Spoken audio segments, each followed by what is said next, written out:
مسلمانانو تاسو کو نن راغونډ شوي یې نیک مهاراتو دا کوم طریقې چې په دې مسلې ته راغلي وو تاسو ته سوالې پکارو یو غوره مسله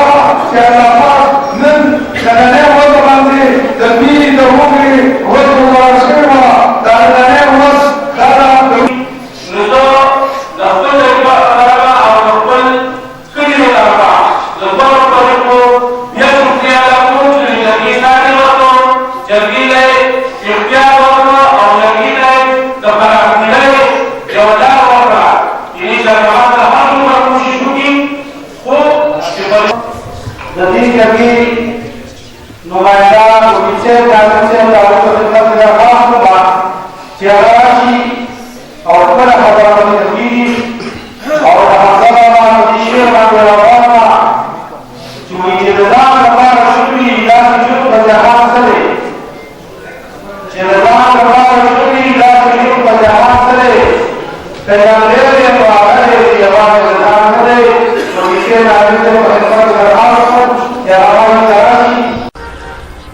بسم الله الرحمن الرحیم. السلام علیکم ګران کتونکو، زه یم ظهور خان او تاسو ګورئ تحقیق نیوز.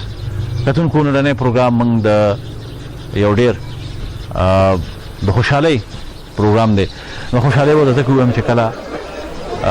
مشران راپاسي زموږ چې کوم د پښتو کلچر دی، جرګه کلچر، او هغه راپاسي او هغه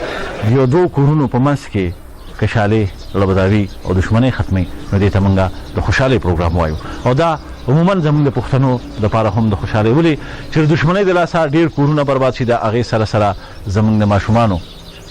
په ذهن باندې ډېر غلط اثرونه وي، د هغوی تعلیمونه، د هغوی ټول چې کوم ښه اکټیویټیز وي هغې باندې اثر غورځېږي. بابوزو کې د تېرو 40 کالو راسې را روانه یوه شخړه د علاقایي مشرانو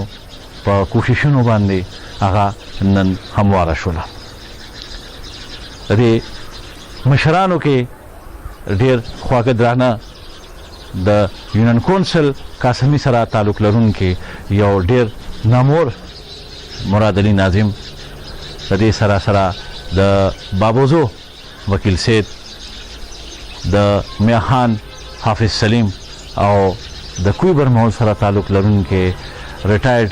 بینک منیجر لالمس خان په دې جرګه کې داسې نور هم مشران شامل وو چې هغوی د تېر یو کال راسې په دې کې خپلې هلې ځلې شروع کړې وې چې یاره په څه جوړ له باندې د دې 40 کالو دا دښمني ختمه شي. راځئ تاسو ته موږ اول د دغې روغې څه فوټیج ښیو. دا په د بابوزو میاګانو جومات کې دا روغه کېږي. تاسو زموږ سره اوسئ چې دغه روغه روانه ده، شروع ده. اول راځئ چې دغه پروګرام وګورو.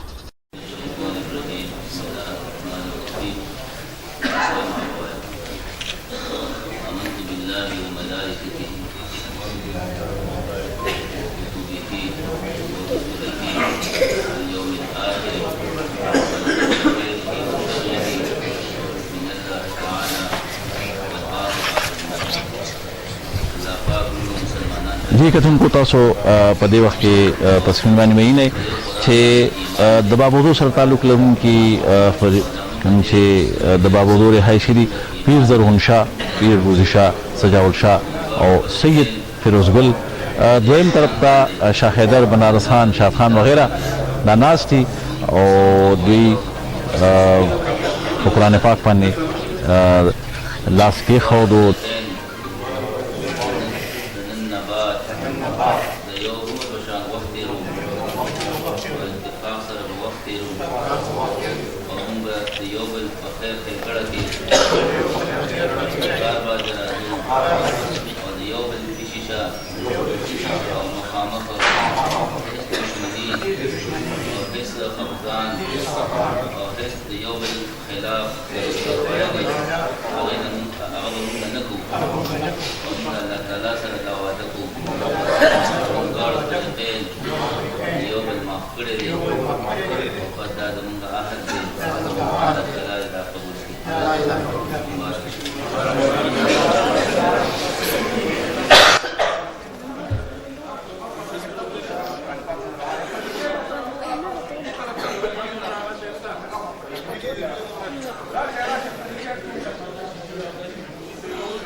تاسو په سپین باندې نه چې هغوی د یو بل سره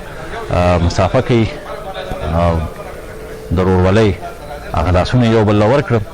ماشاءالله مراد ناظم یونین کونسل قاسمی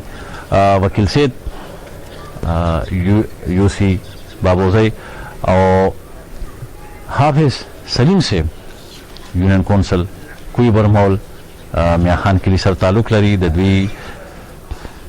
او خاص کر لالمس خان ریټایرډ بینک منیجر چې د هغوی په کوششونو سره دا روغه سرته ورسېدله د دوو خاندانو په منځ کې د 40 کالو راسې دغه شخړه دغه دښمني الحمدلله نن ختمه شوله دا په دوستۍ کې دا په ورورۍ کې دا بدله شوله زه د خپل سیمې ټولو مشرانو ته چې کوم د جرګې په د لاره کې روان دي هغوی ته دا خواست کوم دا التجا کوم چې په دې علاقه باندې دا رنګې څومره مسلې دي په دې کې راپاسئ او په ډېر ښه شان په دې کې خپل رول ادا کوي په دې باره کې زموږ سره مراد علي ناظم هغه څه وایي وکیل سید موجود دی او لالمس خان موجود دی راځئ چې د دوی دا بیانونه سر ته ورسېده نو دا د دوو فریقینو ترمنځ یو دښمني جوړه شوې وه چې په دې کې دوه مړي خون شوي وو د 40 کالو داسې دا دښمني وه د جرګې په برکت سره نن دا جرګه د جرګې په وساطت سره دا نن په خیر سر ته ورسېدله او فریقین په دې جومات کې د الله په کتاب باندې یو بل ماف کړو او د فریقینو او د عوامو تر مخه فریقین غاړه غټې شو یو بل وبخو. بسم الله الرحمن الرحیم. زه د میډیا ملګرو د ایوب لالا تحقیق نیوز او نور چې څونه ملګري د میډیا راغلي د شکریا ادا کوم د انتظامیه دا کومه خوشحالي کې تاسو نه دا د دوو فریقینو مسلمانانو کورونه جوړ شو. زه هغوی ته د خپل طرفه د خپل بلکې د ټولو مسلمانانو طرفه ته مبارکي وایم او ټولو مسلمانانو ته دا خواست کوم چې تاسو په محله کې په ګلۍ کې په کلي کې چې څه قسمه داسې یو عمل وشي بد عمل نو ماسخام ته مه ګورئ سهار ته مه ګورئ پاسئ کوشش کوئ د دوو مسلمانانو په منځ کې چې د هغوی کور الله پاک جوړ کړي بس دا یو میشن جوړ کړئ ځکه چې دا دور د تعلیم دی دا د قلم دی د ټوپک نه دی د لول نه دی د تشدد نه دی کوشش وکړئ چې بچو ته ښه نه ښه سبق ورکړئ ښه تربیت ورکړئ د مشرو ته ادب وښایئ د کشر باندې د شفقت کوشش وکړئ د میډیا ملګرو ډېره مننه مهرباني. یاره زه خو دا وایم چې ټول خلک دغسې دي لکه څونه مسلمانانو په منځ کې دوه فریقو په منځ کې داسې مسایل دي دښمنۍ دي چې الله پاک یې ختمې کړي دا خلک دې راپاسي پکار دی چې د دوو مسلمانانو روغه راولي. زما خو دغه میسج دی څلوېښت بلکل څلوېښت یاره مونږ کم از کم په دې کې د یو کال نه لګیا یو یو کال مونږ وګه خو ستړي شوي نه یو ناکامه شوي نه یو بس لګیا وو خپل دغه ته ورسېدو که نه نو دغه ډېر خوشحاله یو ډېر زیات. د دې مشرانو د جرګې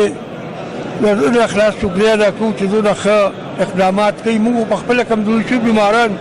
اوس پکې ډېر نه مشغولېږو خو دا کوم اوس موجوده کشران نوجوانان چې دي نو دوی یو ډېر ښه طریقه شروع کړې ده او د دې نه ښه خبره نه چې په قرآن شریف کې دي چې د دوو کسو په منځ کې صلح کوي په صلح کې خیر بس زه دې ډول فریق له مبارکي هم ورکوم چې ښه په ایمان په قرآن پې عمل وکړي او یو بل سره صلاح مشوره کوي بس